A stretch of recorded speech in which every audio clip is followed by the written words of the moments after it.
It's a quest. It's a quest for fun. Well, The Rock says, why don't we just cut right to the chase? Okay, now he wants to get together. Well, he wants to talk. I want you to do me a favor. I want you to tell all your friends about me. It's showtime, folks! What are you?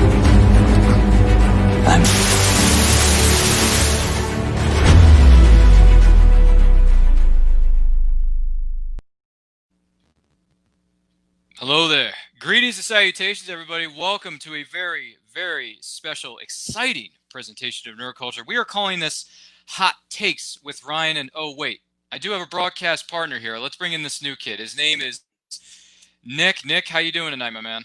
Doing good, Ryan. How are you doing today? I'm doing excellent, man. I'm doing excellent. So here's how this is going to work, ladies and gentlemen. We appreciate those of you who are watching along with us. Feel free to like, comment, share this video with your friends, your family, your coworkers. What we have here is called, well, to give you a bit of background first, when I started competing in these fan leagues of movie trivia, they were calling me, they came up with a new nickname for me. They call me the Quote, right? Well, before that, I was doing other shows and doing a few other things here and there. I always had hot takes to bring to the table. Well, I'm going to take that attitude that I had, and I'm going to bring it to this, because this is Hot Takes with Nick and Ryan, which means we are going to give you, we have two different lists. I have a list and Nick has one. We are going to present to you 5 films each that we believe that we are not really big fans of. We don't really like them, but other fans do. So that's what we're going to bring to you. We're going to bring you hot takes. And if you have any thoughts about our list, if you agree or disagree, feel free to chime in the live chat or in the comments section once this video goes up on our YouTube channel. So without any further ado, here's how this is going to work. Nick is going to present a film, and then he's going to share his thoughts. And then if I have any, thoughts about it myself, I will chime in. And if not, we'll move on to the next person, and they will share their film and why they're not a big fan of it, and so on and so forth. So, Nick, you're the new kid here with the Nerd Culture team. You're going to kick us off. What is the first film that many people enjoy or love or are big fans of, but you are not? What's the first one on your list?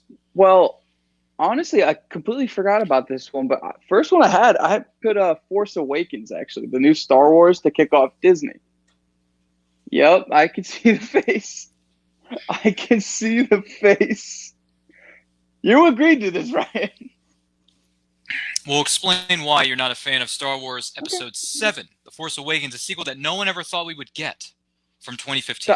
No, I'm not grateful that we got Star Wars again. Do not get me wrong. But stop me if you've heard this one before. A droid is holding valuable information to destroy Empire, and we'll call this Empire 2.0, basically. Falls into the hands of a stranded person who it just so happens to be on a sand planet and is the chosen one. Flies off in the Millennium Falcon. Learns the ways of the Force from a grumpy old dude. Grumpy old dude dies. They blow up the big Death Star. So, have you heard that before, or? Yes. I know that people say, oh, it's just a rehash, it's a reboot, it's a New Hope all over again. But you know what? You still, to me anyway, I can't. Wow, I'm really shocked that you brought up Force Awakens, because this is coming from somebody, for me anyway. I saw this movie 6 times in a theater. It's the most amount of times I've ever seen a single film in a theater. That's number 1. Number 2. It's my favorite film of all time. Number 3, it rebooted Star Wars in a great and incredible way, and J.J. Abrams killed it with Force Awakens as far as I'm concerned. So we introduced new characters. Yes, the planets and their environments are similar to what we've seen before, but you still get Rey, you get Poe Dameron, you get Finn, you get the return of classic characters we weren't sure were going to come back, and they do in a big way, in a fantastical way of passing the torch onto the new generation of characters within the Star Wars cinematic universe. I mean, I was smiling in that movie from beginning to end. I mean, the only problem I had with the movie was the Rathtar creature scene when they break out of the Falcon and they kill the Carillion Death Gang or whatever the heck it was. That's my only problem. I would have taken that scene out, but I actually like that part. I don't like that part. I would have taken that out. Let me defend myself. Ready? But aside from that, I love The Force Awakens. How dare you, sir? Only reason I say that is because you're right. They set up a lot of good things. J.J. Abrams set up a lot of good things. And then the next movie kind of just destroyed all that momentum. Like Poe's story really didn't go that far. His character did a 180. Finn's story basically did nothing. He went from defective stormtrooper to basically just riding along Rey's story.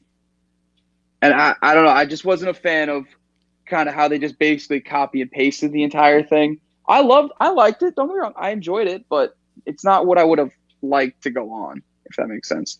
Like, this was Disney's first idea and first shot to go at it, and they chose the completely safe route of just reboot, copy, paste. That's like telling an origin story for the third time. Like, it's like, how many times can we see Uncle Ben die to understand that's his motivation, Spider-Man's motivation? Right. Right. Well, I've heard that argument too, that it was too safe. It didn't take any risk. It didn't go big or go home necessarily. But I still like that it introduced new characters and added a few layers, not a lot, but a few layers to the Skywalker saga in any way, shape, or form. So I love The Force Awakens. But anyway, wow, that is one heck of a way to kick off this broadcast, especially on a manic Monday, no less. Right when I saw your face, I was like, okay, I think I got it. Yeah, that's just gee whiz. But anyhow, right, your turn. So I guess it's my turn now. So the first film I would like to present to the audience, present to you, to bring to the table.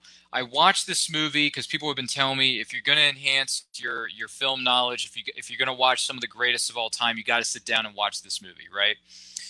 So what you get is, I believe it was in the 70s, from the author Mario Puzo, based off his book, The Godfather, with, Marlon Brando, Al Pacino, all these other guys coming in here. You got James Caan rolling in here. Don't do it.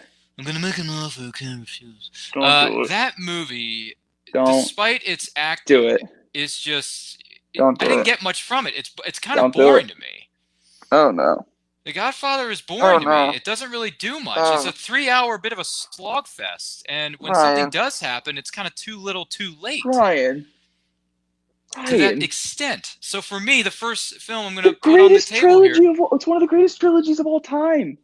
Are you sure about that? Because I've heard people say Godfather 3 is hot garbage. We don't talk about Godfather 3, but it's still technically a trilogy. Yes, it is. But I have not seen... The first two completely outshine the third.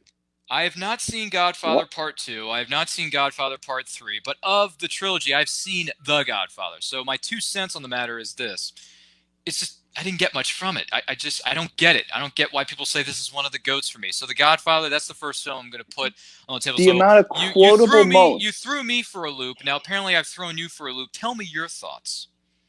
It's one of the best storytellings of all time. It had some of the greatest performances. So many quotes from that movie alone. I can make him an offer he can't refuse. Leave the gun. Bring the cannolis. You can go so on and so forth. The ending scene where everyone gets whacked is one of the most iconic scenes. That could be arguably one of the best. You really went there. You went Godfather. Yeah. I'm looking at my list now, and I'm just like, wow. Yeah, you better bring wow. more to the table. But yeah, The Godfather is just a bit of a slogfest. It's boring. I don't get why people love it so much. I watched it. I'm like, okay, I've seen this movie. I can mark it off my to-do list now, but I'm never going to watch it again because I just don't care. It's boring. Sorry.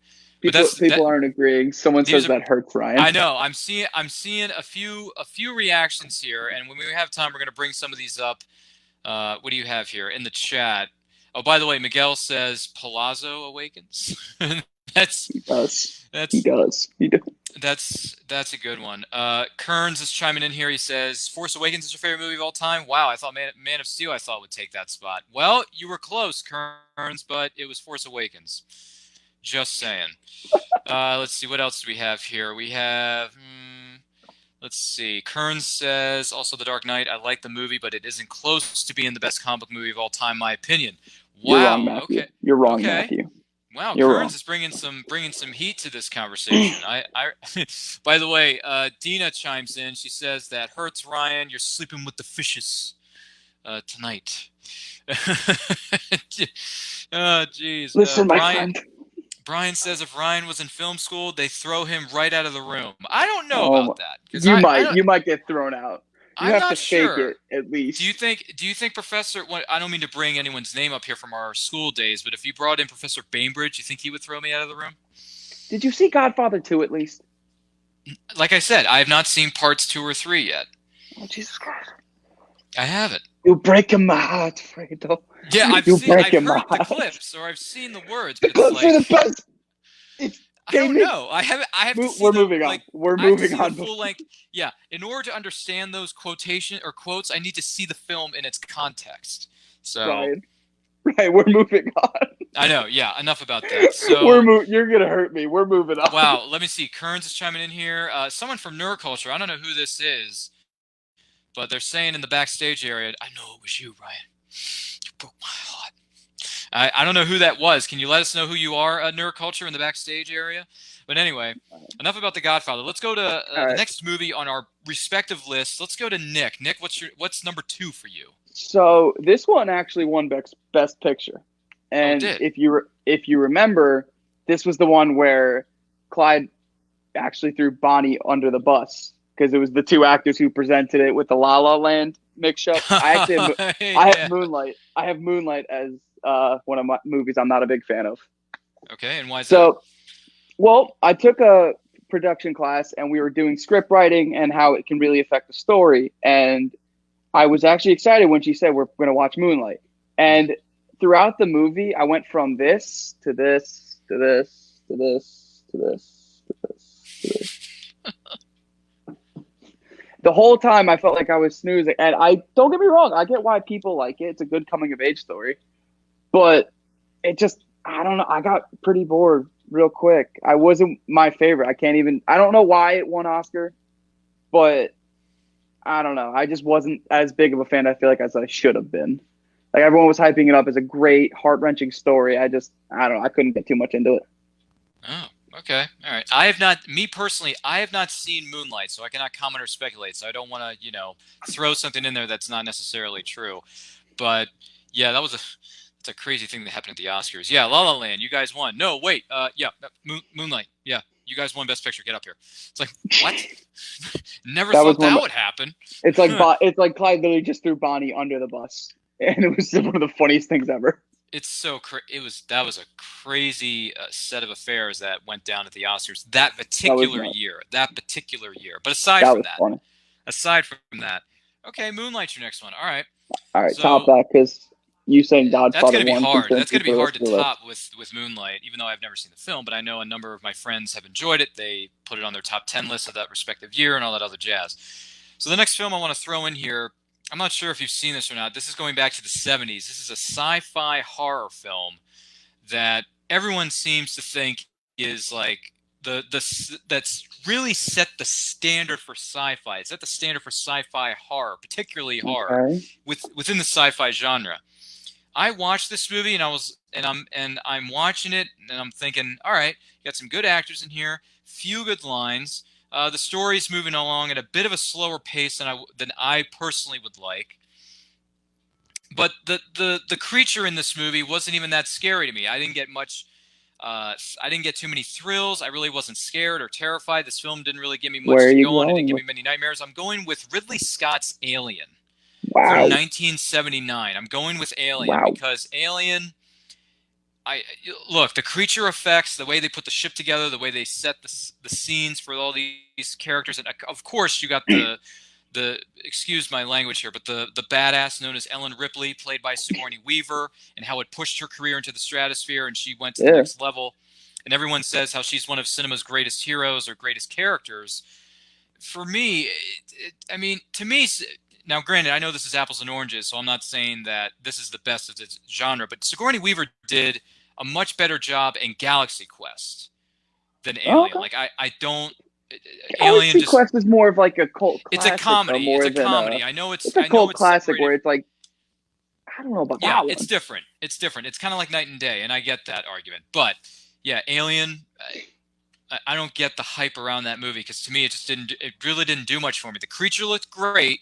And when it started, wreaking havoc and wrecking shop and killing people, I started like, okay, now we're kind of sort of getting somewhere. And then the end of the film, I'm like, oh, okay, that's fine. Not much going on here. But, all right, Ellen Ripley is still alive, guys. So they're going to make a sequel, right? Of course they are. They made how many sequels to this franchise? Like 50? They made a good amount of sequels. Yes, which reminds me, I do want to sit down and I do want to watch Aliens. I do want to watch Alien 3, and I know a lot of people say don't watch this one, but I want to watch Alien 4 Resurrection. So I'm going to do an Alien marathon one day, and I'll get back to you. But for Alien, the first one, not a big fan of it. Any thoughts on this? Have you had an opportunity to see Alien from the 79? From 79? I have not. I'm not gonna lie. My first Aliens movie was Aliens versus Predators. I kid you not. That was the first time I was introduced to Xenomorphs. Oh, I was in middle school, and it was like FX days where you just flipped it Yeah. on and there was a movie. Yeah. I had no idea. I was like, oh, cool. What is this? I thought it was cool. I don't know. But have you seen both Alien versus Predator and Alien versus Predator Requiem? I have, yes. Do you Because like I know those films? those to me are like guilty pleasures. Like you Okay. don't really want to admit you like them, but they're just kind of fun to sit down and watch every once in a while. It's like something you're not gonna be like fully. It's like the old Mortal Kombat movie. Yeah. It was so cheesy and so bad, but you cannot help but love it.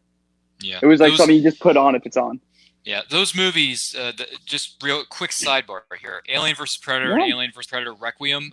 Those have been featured a lot on FX. So Yeah, those are like their bread and butter. if those ever air again, I may just rewatch it because it's been a minute. It's been a minute since I've seen those two films, so I may just want to go back and just turn my brain off and be like, okay, watch AVP parts 1 and 2. It's just for the hay of it. But anyway, Why not?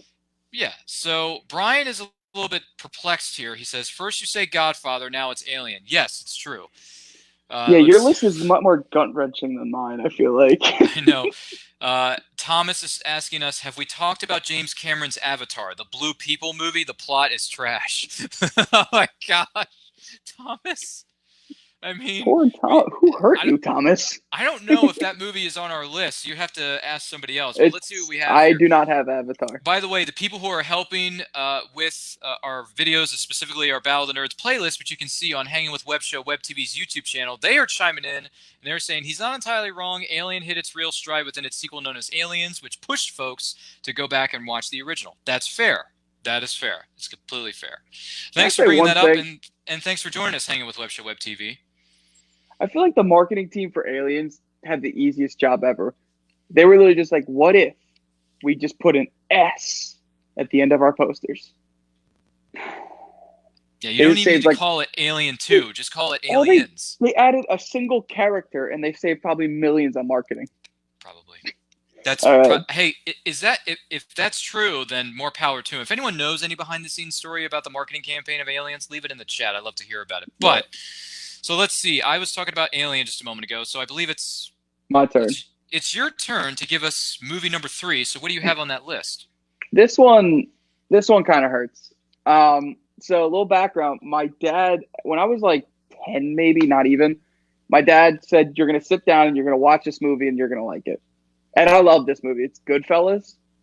And ever since, I have been a huge fan. Yeah, my dad at 10 showed me Goodfellas. That's not a joke. Wow. From there, I watched Casino, and I watched all the Scorsese movies. I've loved every single one of the Scorsese movies. And I love all the gangster movies. But The Irishman was not good at all. To me, it was like you watched that movie because you were like, wow, that's Joe Pesci? No way, that's Robert De Niro. They made Al Pacino look so young. And it's like, all right, I like that. But like, a lot of the movie just consisted of like sitting around deals. And it's like, I've loved almost all the Scorsese movies, from Goodfellas to Godfather to Shutter Island and all like the other ones in between. I just recently watched The Departed and I loved it.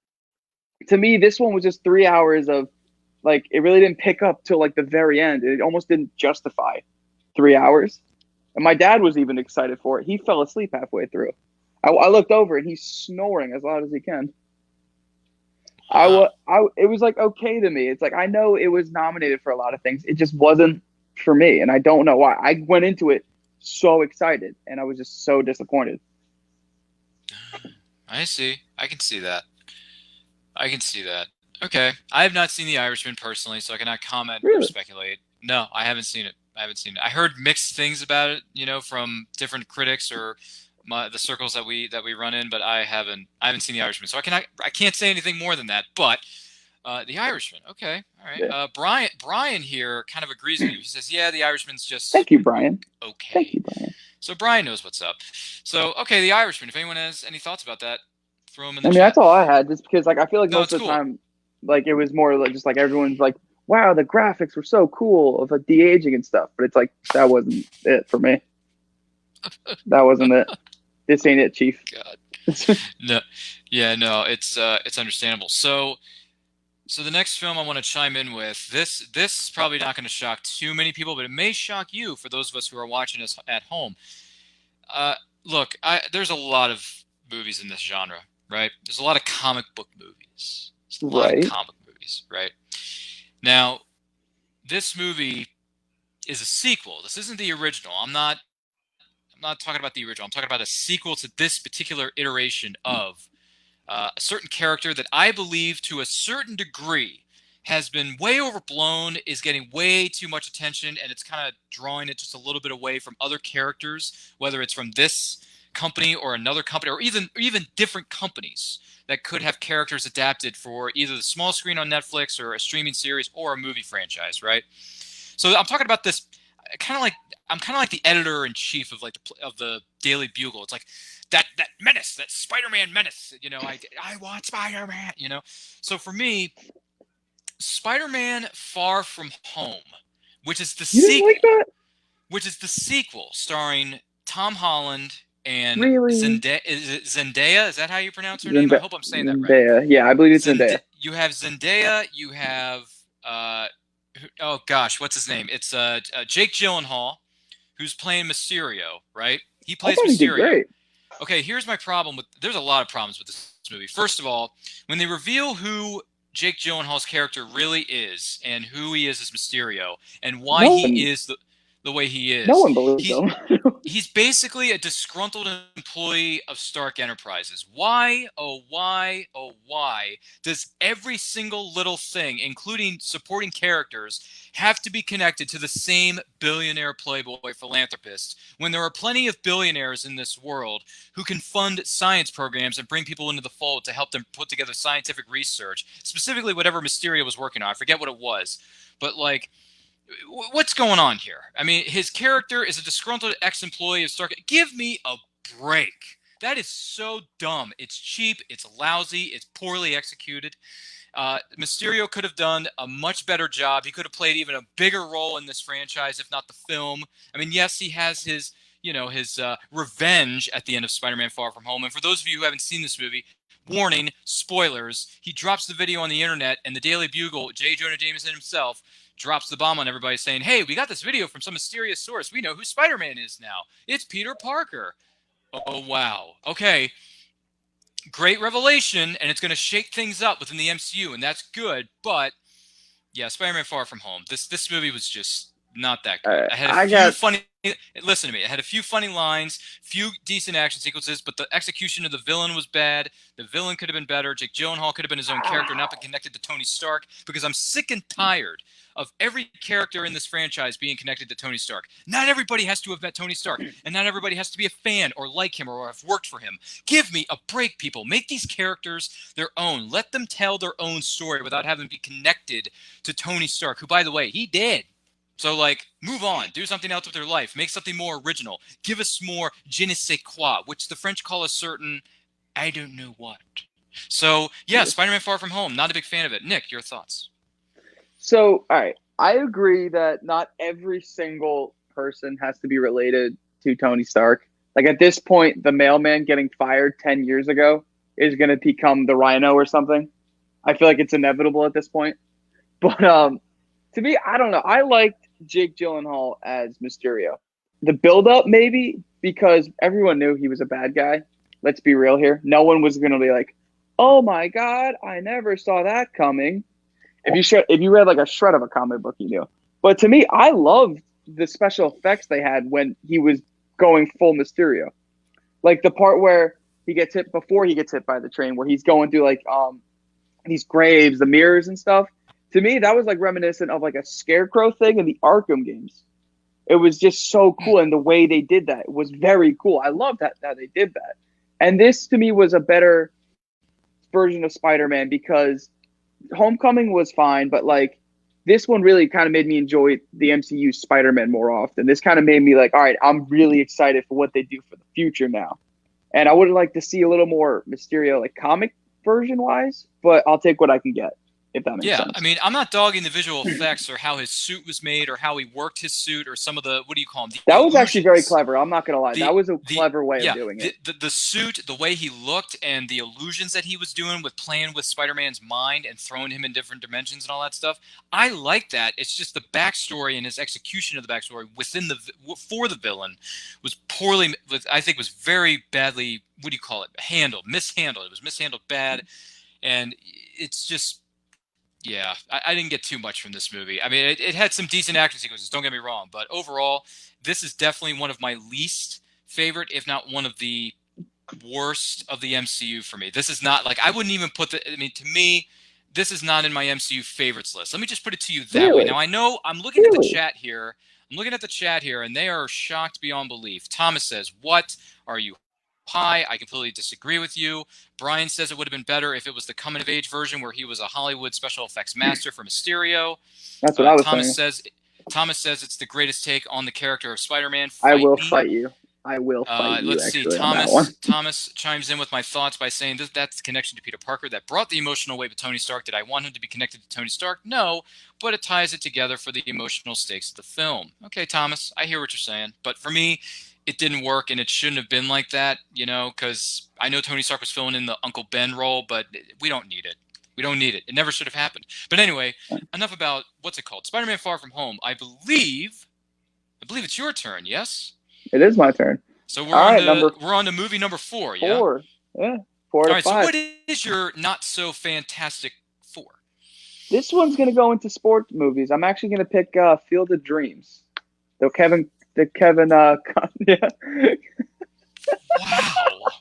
Wow. Yeah, I picked Field of Dreams. Field of Dreams. Oh, yeah. My Lord. This is how I felt with Godfather. I don't want to hear it, okay? My I word. want 30 seconds. I want 30 seconds. I have a lot of thoughts on this, but chime in on why this movie is on this list. My top 3 sports movies are, and there's no breaking this, it's Remember the Titans, 42, and Miracle. Those are my top 3 sports movies. You're not breaking that top 3. Okay. I kid you not. I put on Field of Dreams. My brother wanted to watch it. First time watching it. I'm excited. And then I'm like, okay, he's building a field. Okay, just no reason. Okay, he's built the field. Okay. And it just keeps going and going. And I'm like, I wasn't really getting hooked or anything. I was just kind of sitting there. I may have pulled my Switch out for a while to play Smash Bros instead, and it just kind of went from there. I really didn't enjoy it as much as I would have liked, because every single person told me that's like one of the movies I have to watch before being an EMF major, and I know I'm going to get a lot of hate, but it was not for me. It was. Go ahead. Wow. Okay. I didn't think that one would get you. Once again, Force Awakens is in my top 10 favorite movies of all time. Field of Dreams is also included in that list of being one of my top 10 favorite movies of all time. He builds the field because his spirit tells him to, because when he does that, he is able to make peace and have closure between him and his father, who passed away years before this. So there's a lot of different themes that this movie touches on. There's a lot of different ways you can interpret it. Oh my gosh. This movie is one of the most beautifully made, it's wonderfully cast. The score is incredible. Every single ingredient that you have to put to make a film, this is the perfect example of what not just a great film, but a perfect film is, for me anyway. Some people may disagree, and that's fine. But Field of Dreams, I don't think I've met a single solitary person Hi, how are you? Who has said to me, how are you? Ryan, Field of Dreams is a very good movie. No, now I have, but Great I see success. where you're going with this. Now I have. But still, wow, 7 billion people on this planet. Yeah. And you're the like zero. What is it? What's the expression? 0.1% that doesn't like this movie. I am just. What is going? I made the small percentage. Who's this? Okay, sorry. I could tell you the same thing about Godfather. Perfectly casted, wonderful story. The storytelling is perfect throughout. The stakes are high. Yeah, that's Sorry, one of your favorites. Yeah, I was sorry. I got my goodness gracious. Wow. And I thought I had hot takes, ladies and gentlemen. For those of you in the chat, thanks for chiming in. Nerd Culture, once again, which member of the Nerd Culture family is in the chat with us tonight commenting as Nerd Culture? Could you please identify yourself? Because I'm not sure who you are. They say that Thor: The Dark World is a better film, and they put it above Far From Home. That's interesting. Hanging with Web Show says your Field of Dreams pick. That's painful. I know. Oh, I know. Dina says that is one of the best movies ever. I could not agree with you more, Dina. Thomas says Thomas says I don't like Field of Dreams because it's baseball themed. The hard-hitting question of the night. Yeah, very funny. Let's see. Hanging with Web Show says, to be fair, the themes of Field of Dreams were subtle and significantly deep, but within the context of its time. I understand that. Don't get me wrong. No, I understand. It's not supposed to be like right in your face. Oh, but now we know. By the way, now we know who has been commenting as Nerd Culture in the backstage. Hi, Greg. That would be Greg. Greg is here. Hi, Greg. With us. Greg is here. Greg, how are you? Thanks for chiming in. Thank you to all of you for chiming in. My goodness gracious, you picked 2 of my top 10 favorite films of all time. Boy, my goodness gracious. Wow, I really came for the throat. Yeah, you really. I really went for the throat. You really did, especially on this particular occasion.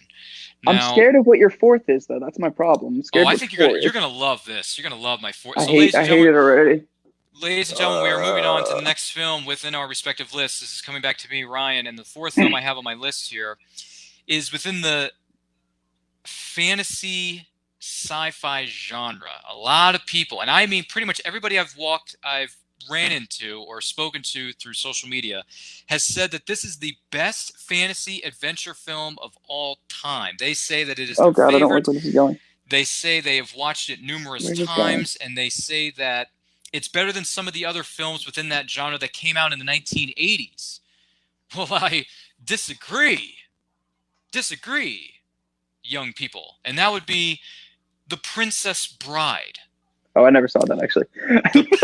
The Princess Bride is so overrated, so overblown. People say it's the GOAT when it comes to the fantasy adventure genre. Let me tell you something. The Never-Ending Story is 100 times better than anything you're going to get in The Princess Bride. It has better themes. It has a better story. It's better executed. It has, to me anyway, it has a bit of a better score and a better soundtrack. Okay, ladies and gentlemen? Yes. The Never-Ending Story, The Luck Dragon, The Rockbiter, Gamork, a.k.a. The Nothing. You have Atreyu, you have Orin, you have, the other creatures and the lands of this. Just everything in Fantasia is beautiful to look at. It's well played. They use practical effects so well within this movie to tell its story based off the Michael Ende book of the same name. So, The Princess Bride, I don't get the hype. I don't get it. I don't understand this. I watched the movie. It has its moments, yes, but it's not great. It's not, and it's not the most rewatchable thing either. Yes, you have the chemistry between Carrie Elways and Robin Wright as Buttercup, and I forget the other person's name, but he says, "As you wish." I forget the character's name. Forgive me. It's been a long day, folks. So yeah, The Princess Bride. I don't get it. It's like Tom Hanks in the movie Big. I still don't get it. So, Nick, have you seen this movie? And if so, what are your thoughts on The Princess Bride? So, I never saw The Princess Bride, but I know that's a movie where a lot of people hold that dear to their heart, and a lot of people have a big opinion about that. So, that might be an actual hot take just because I know I've never seen it, but a lot of people will defend that movie till their graves. That's my thing, so... I know that's considered one of a lot of people's favorites. Yeah, for sure. And I noticed earlier on in the chat, I apologize, I should have brought it up earlier. Going back to Field of Dreams, they say it's a commentary on the unknown sacrifices of parenthood and the realizations of reaching comparative age as one's parents and heroes. Very fair assessment. Thomas says, let's see, came in late, so-and-so. Let's see. Thomas has a hot take. He says the Lord of the Rings trilogy is boring and uneventful. Damn. And then Sage is chiming in here with the catchphrase from the movie The Princess Bride, inconceivable. Yes, it's very true. Yeah, you can say that. Absolutely. Let's see. Man, there's a lot of people chiming in here. Let me see. Putrescent, boo, boo, bow, wow, before Ryan, the Prince of Filthy, putrescence, boo, hoo. I'm not sure. Is that from the movie? I can't remember. Let's see. Thomas, Greg is throwing some heat at Thomas. He says, Thomas, you were the chosen one. That's a Revenge of the You were Sith sent to quote. destroy the Sith, not join Let's us. see. Sage is asking us, Ryan, do you have 6 fingers? Prepare to die. Don't think I do, Sage, but I see where you're going with that. I got 5. Oh my gosh. Thank you for chiming in, folks. So yeah, The Princess Bride was, I believe it was my number 4. Now, we are coming down to the wire. We're coming down to number 5 on movies we're not big fans of, but everyone else seems to be. That's why we call this show Hot Takes. So Nick, take us home. What's number 5? So number 5 kind of goes on your third one. I actually picked Homecoming. More specifically, Spider-Man Homecoming. Spider-Man Homecoming. I picked Spider-Man Homecoming. And why is that? Don't get me wrong, looking at Michael Keaton go from Batman to Birdman to now the Vulture, the third winged character he has played in his career. It was awesome. And I loved Tom Holland from the 10 minutes he was in Civil War. I'm like, okay, they can build off this. I was not a fan whatsoever.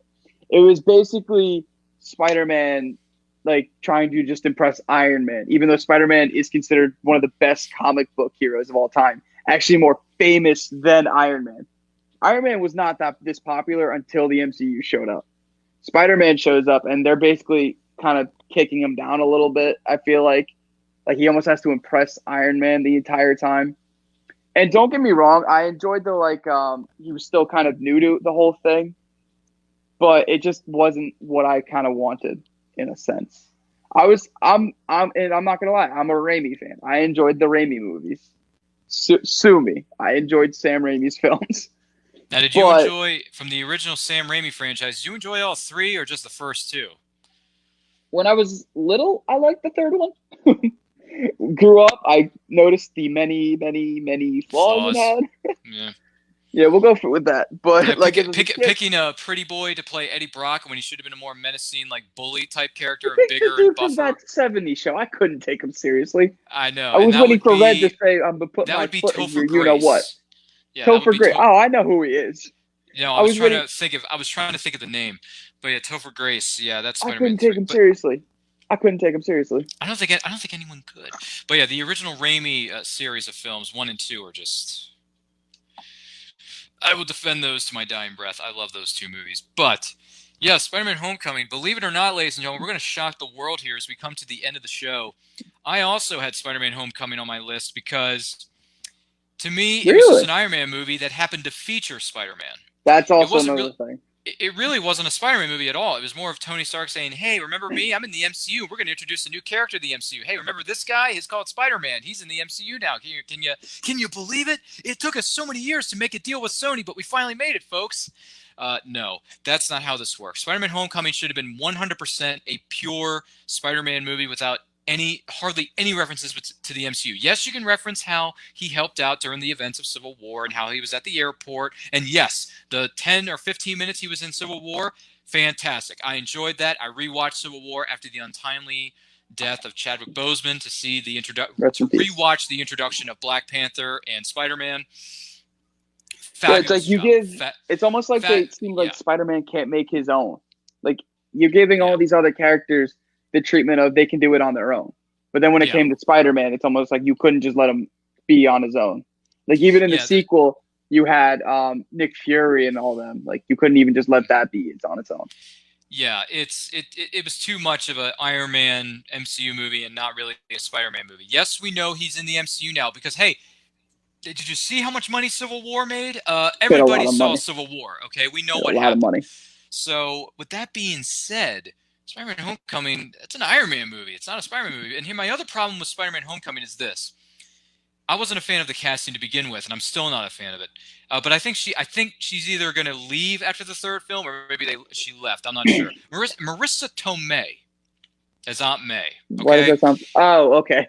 Okay, I stand by. That's a great decision. Let me tell you a story. In the original Spider-Man comics, the animated series that we all grew up on as children, and the movies from Sam Raimi, Aunt May is a much older woman. Okay, I don't need someone who looks like she's 30, even though she's 50 in real life. Okay, we looked up her IMDb.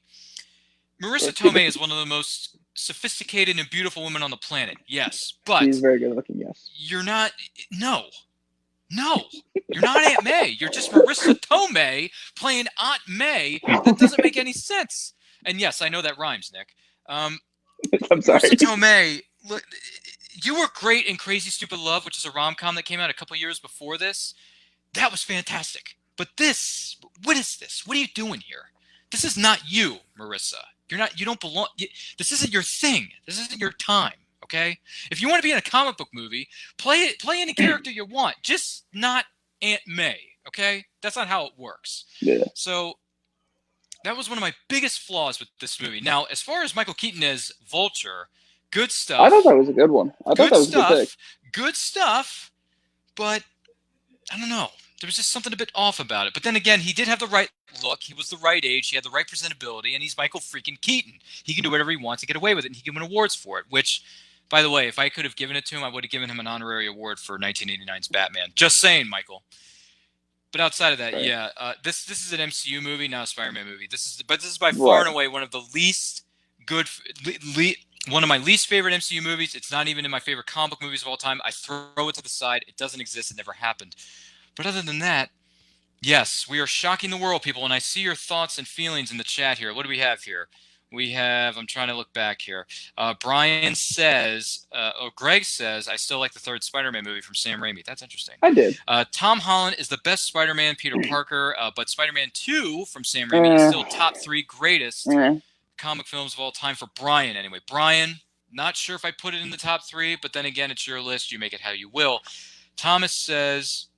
Thomas got very heated. I'm sorry, did you know everything about life as a 16-year-old? I mean... I didn't even know where Tom money Holland came did from. in Spider-Man Homecoming, let me tell you. Let's see, Peter Parker. Go to the one right under it, because actually with that one, I have a defense. Go back up one real quick. Okay. To be perfect. Peter Parker should be a perfect hero right off the bat. Is that the one you're referring to? Yes. One of my favorite movies as of late has been Spider-Man Into the Spider-Verse. And it's because Miles Morales is basically, he has no idea what in God's name he's doing. He keeps falling. He doesn't even know how to use his powers right. Peter Parker was the same way. And I'm not saying you can't do that. But his mentor was still in that universe of a different Spider-Man. It made sense. Peter in the other trilogies had to teach himself, and that's what made it almost harder for him. The difference between him and Miles was Miles had the mentor. Peter had to figure out everything on his own. There was really no one to help him. There wasn't a lot of people to be like, oh, do it like this, and you're good. That was just personally with me. No, that's fair. And to bring it up real quick, Thomas says they pulled that version of Aunt May from the Ultimate Universe. Well, guess what, I'm not Thomas? complaining. I'm not going to complain. I'm not going to lie. Listen to me, Thomas. Not everybody reads comics, okay? And I haven't read the Ultimate Universe comics yet, so don't tell me that. Either way, Nerd Culture, Greg says, she's 50. That's Aunt May's age. Well, was Rosemary Harris in her 50s back in the original trilogy? Because if she was, I can understand a little bit of that argument, but I still disagree with you 100%.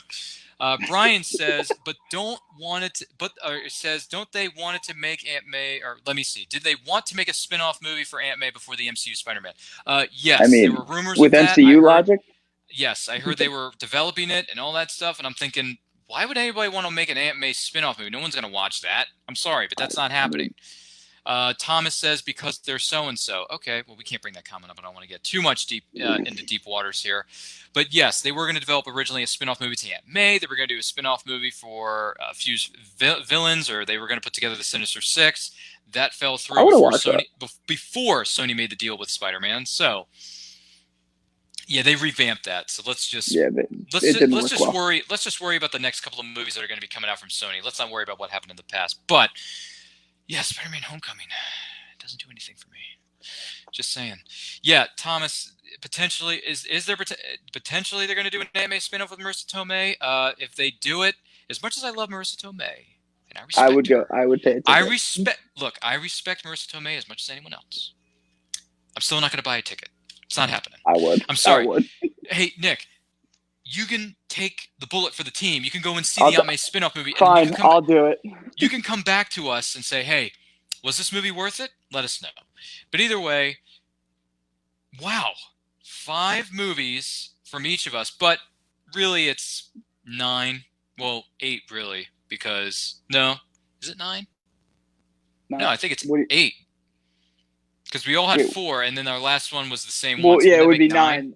It'd be 9. Yeah, it would okay, be 9. sorry. Yeah, do not drag. That's very funny, Greg. Do not drag. Yeah, so we had 9 films, and 2 of us had one of the films on our list, respectively, and that would be Spider-Man Homecoming. That is going to do it for this episode of Hot Takes with Ryan and Nick. Yep. What a way to start off the holiday season with not a hot turkey and not some good old-fashioned Thanksgiving dinner on your plate, but some hot takes for you to chew on. There you go, ladies and gentlemen. We appreciate, for those of you chiming in the chat, we appreciate everyone who has watched this, liked this, commented, shared. Don't forget, you can find Nick and I on more videos as we move forward within the year of 2020 and moving forward in the year of 2021. Make sure you're following us on all forms of social media at It's Nerd Culture. New videos are dropping each and every week. Don't forget to check out my podcast. It's called The Nerdcast, where I talk about movies past and present.